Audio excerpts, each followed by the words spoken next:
दोस्तों आज की इस वीडियो में मैं आपको बताऊंगा कि उपसर्ग और प्रत्यय ये क्या होता है।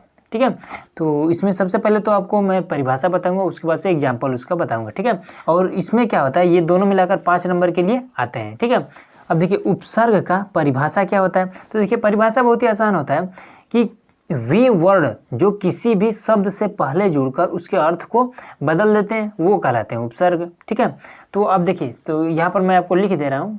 देखिए यहाँ पर हमने उपसर्ग का परिभाषा लिख दिया है। क्या है कि वे वर्ड जो किसी शब्द से पहले जुड़कर उसके अर्थ को बदल देते हैं उपसर्ग कहलाते हैं। ठीक है, बहुत लोग को ये परिभाषा नहीं समझ में आएगा, चलिए कोई बात नहीं है, कोई बात नहीं है। मैं आपको इसका जब एग्जाम्पल बताऊंगा तब आपको एकदम से इजीली समझ में आ जाएगा। जैसे इसका एग्जाम्पल में दे देगा उदाहरण में।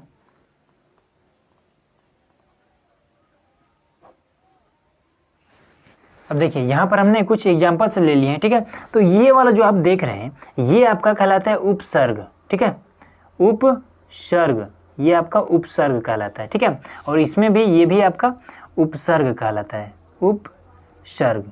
ठीक है, अब इसके बाद से अब शब्द कौन सा कहलाता है, यहाँ पर क्या कहलाता है, वर्ड जो वे वर्ड जो किसी शब्द से पहले जुड़कर उसका अर्थ को बदल देते हैं, तो ये आपका वर्ड है। ठीक है, अब कोई शब्द मतलब जैसे कि अप, तो अप में आप क्या जोड़ दें, अप में अगर आप अप से आपका क्या शब्द बन सकता है, तो अप ये, और इसमें अगर हम मान जोड़ दें तो ये आपका पूरा पूरा एक शब्द तैयार हो गया। ठीक है, अपमान, बस इसी तरह से बनना है। उसके बाद से अनु, तो अनु में भौ जोड़ दीजिए, तो ये हमने लिखा अनु, और इसमें आप भौ जोड़ दीजिए। ठीक है, आपको आपके मन में जो भी अनु को लेकर, जैसे अनु शब्द से, ठीक है, अनु वर्ड से आपको जो भी शब्द बन रहा है उसको बना देना है। ठीक है, अब अनु से अनुभव हो गया, अनुमान हो गया, अनुसार हो गया। ठीक है, इस तरह से जो भी आपके मन में है उस तरह से बना देना है, बस यही इसमें करना है और इसमें कुछ भी नहीं करना है। ठीक है, अब जैसे यहाँ पर ये आ है, तो आ से आप क्या आशीर्वाद लिख सकते हैं। ठीक है, आशीर्वाद। यहाँ पर अधि है तो अधिकार लिख दीजिए। यहाँ पर अभि है तो अभिमान लिख दीजिए। अभि हो गया, अब इसमें हमने मान जोड़ दिया, मान शब्द को जोड़ दिया।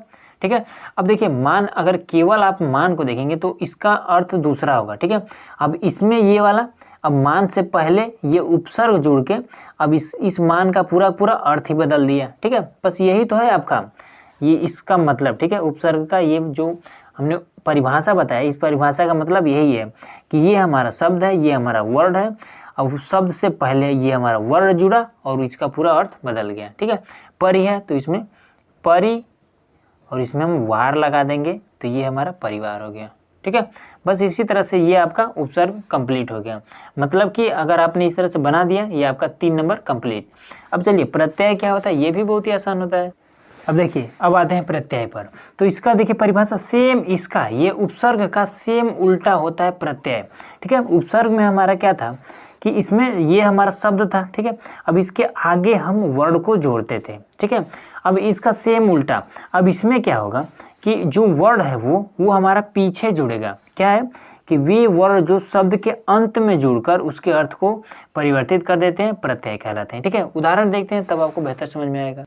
अब देखिए यहाँ पर हमने इसका एग्जाम्पल ले लिया। ठीक है, तो इसमें क्या करना पड़ता है कि हमें ये जो वर्ड है इसको हमें शब्द के अंत में जोड़ना पड़ता है। ठीक है, तो इसमें जैसे आई है तो हम क्या लिख सकते हैं, पढ़ाई, लिखाई, ठीक है, बुनाई, इस तरह से कुछ भी लिख सकते हैं। जैसे कि ये यहाँ पर ये आ है, तो आ का मतलब ऐसा नहीं है कि आप आ भी लिखेंगे, आप जैसे कि यहाँ पर लिखेंगे पढ़ाई। ठीक है, यहाँ से आ आपका साइलेंट हो जाएगा। ठीक है, उसके बाद से यहाँ पर लिखाई में ऐसे हो जाएगा। यहाँ पर है त्वा, तो आप लिख सकते हैं इसमें महत्व। ठीक है, महत्व लिख सकते हैं। उसके बाद से ये ता है तो आप लिख सकते हैं कुशलता। ठीक है, कुशलता, सफलता, इस तरह से आप कुछ भी लिख सकते हैं। ठीक है, ये आपका कुशलता हो गया। उसके बाद से पन है तो पन में बचपन।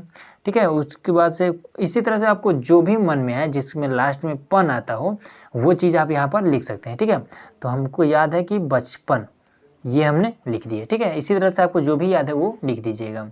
और उसके बाद से वट, एक एक ही लिखना होता है। ठीक है, ज़्यादा नहीं लिखना पड़ता है, एक ही लिखना होता है। वट है तो इसमें हमने लिख दिया लिखावट, लिखावट। ठीक है, देखिए लास्ट में ये वट लग जा रहा है। अब इसके बाद से ई है, तो ये आपका क्या हो जाएगा, ये आपका मानवीय, ठीक है, मानवीय, मानवीय।